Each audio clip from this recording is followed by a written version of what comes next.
Ο Οδυσσέας στο διάστημα. Μετά το τέλος του Τροϊκού πολέμου, ο Οδυσσέας προσευχήθηκε στους θεούς να γυρίσει ασφαλής στην πατρίδα του. Όταν όμως έκανε την προσευχή του, κοιτώντας τον ουρανό, το μυαλό του ξέφυγε και άρχισε να σκέφτεται το διάστημα. Φανταζόταν τι μπορεί να υπάρχει πέρα από αυτόν τον κόσμο. Αυτό είχε ως αποτέλεσμα ο βίας να μπερδευτεί λίγο. Πραγματοποίησε την επιθυμία του, αλλά αντί να φτάσει στην πατρίδα του μέσω θαλάσσης, έφτασε μέσω διαστήματος. Και σαν να μην έφτανε αυτό, ο Οδυσσέας και οι σύντροφοί του μεταφέρθηκαν ταυτόχρονα πολλά χρόνια μπροστά.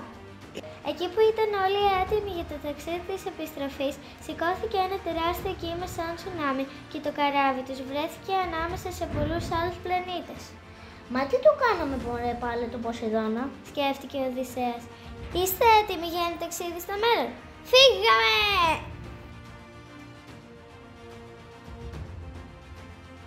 Ένας δυνατός αέρας έσπρωξε το καράβι του Οδυσσέα και το προσγείωσε στον πλανήτη του Κύκλοπα. Ο Οδυσσέας και οι σύντροφοί του πήγαν για εξερεύνηση σε αυτό τον αλόκοτο πλανήτη.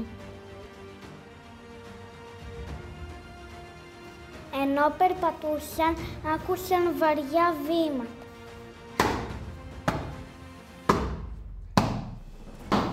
Και εμφανίστηκε ο Κύκλοπας, ένας γίγαντας με μια οθόνη στο κεφάλι αντί για μάτι. Τους έπιασε όλους και τους έκλεισε στην σπηλιά του. Ξεπετάχτηκαν τότε από την οθόνη του δύο σεκιουριτάδες ρομπότ με όπλα λέιζερ και τους μετέτρεψαν σε βίδες. Ο Κύκλοπας άκουσε τον θόρυβο και πήγε να δει αν ήταν όλα καλά. Όταν είδε τις βίδες στο πάτωμα, κατάλαβε. Έτσι έπρεπε να βρει άλλο σχέδιο. Ξεπετάχθηκε από την οθόνη του ένας στρατός από ηλεκτρονικές συσκευές. Ένας φούρνος ρούφηξε έναν σύντροφο και τον έκανε ψητό. Χίλιοι τοστιέρες κυνηγούσαν τους συντρόφους να τους κάνουν τόστ. Ένα ψυγείο ήθελε να τους κάνει παγάκια και πολλά άλλα. Τρέχοντας όμως κατάφεραν να ξεφύγουν. Όταν μπήκαν στο πλοίο, ξεφύσηκαν ανακρουσμένοι.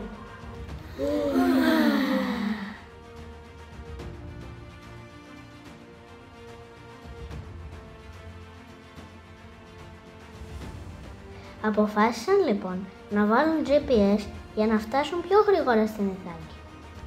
Κατευθυνθείτε βόρεια. Στη συνέχεια, στρίψτε δεξιά. Όμως, κάποια στιγμή χάθηκε το σήμα και το καράβι βρέθηκε σε ένα στενό πέρασμα. Χάθηκε το σήμα GPS. Πλησιάζοντας, είδαν δύο τρομακτικά τέρατα. Ένας από τους συντρόφους είχε ακούσει κάτι μύθους για δύο τέρατα, τη σκύλα με τα πολλά κεφάλια και τη χάρευδη τη ρουφίχτρα.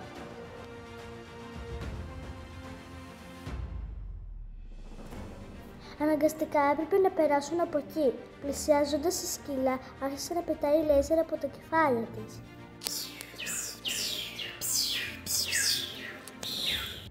Αλλά ευτυχώς ήταν άστοχη. Πηγαίνοντας προς τη χάριδη, ένας σύντροφος πήγε να στρίψει το καράβι για να την αποφύγουν.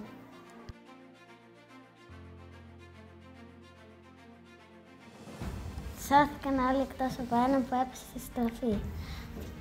«Βοήθεια!»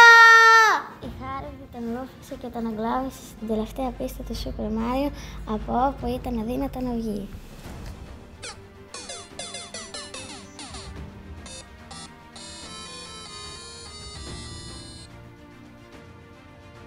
Η σκύλα δεν τα παράτησε και άρχισε να τους δείχνει πέτρες από το διάστημα, αλλά και πάλι κατάφεραν να την αποφύγουν. Ανακουφισμένοι συνέχισαν το ταξίδι τους.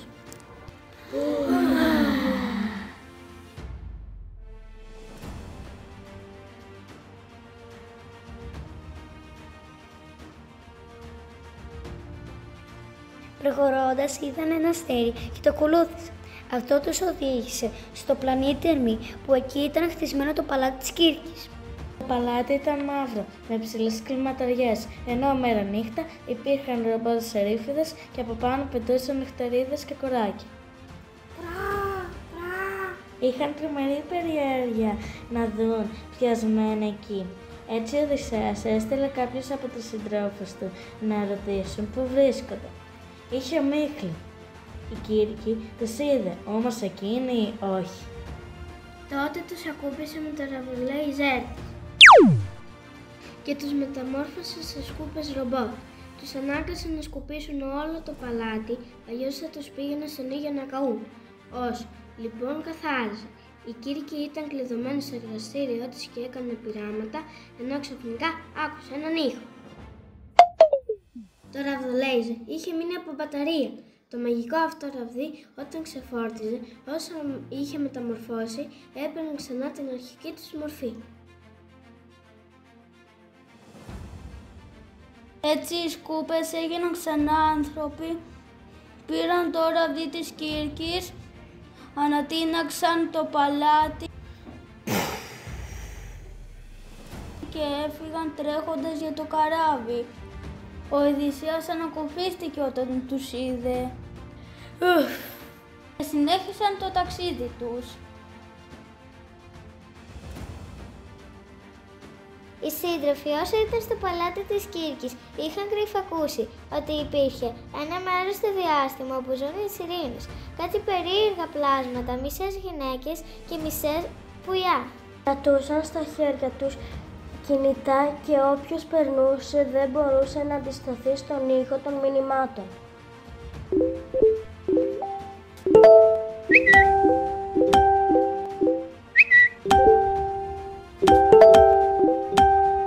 Ένας τρόπος υπήρχε για να γλιτώσουν, να βάλουν στα αυτιά τους φεγγαρόπετρες. Όταν λοιπόν κατάλαβαν ότι πλησιάζουν, βούλωσαν τα αυτιά τους εκτός από τον Οδυσσέα, που ήταν πολύ περίεργος να ακούσει τους ήχους. Τον έδεσαν λοιπόν στο κατάρτι με μία αλυσίδα φτιαγμένη από κομματάκια μετεωρίτη. Περνώντας από το στενό, ακούγονταν συνέχεια ήχοι από τα social media.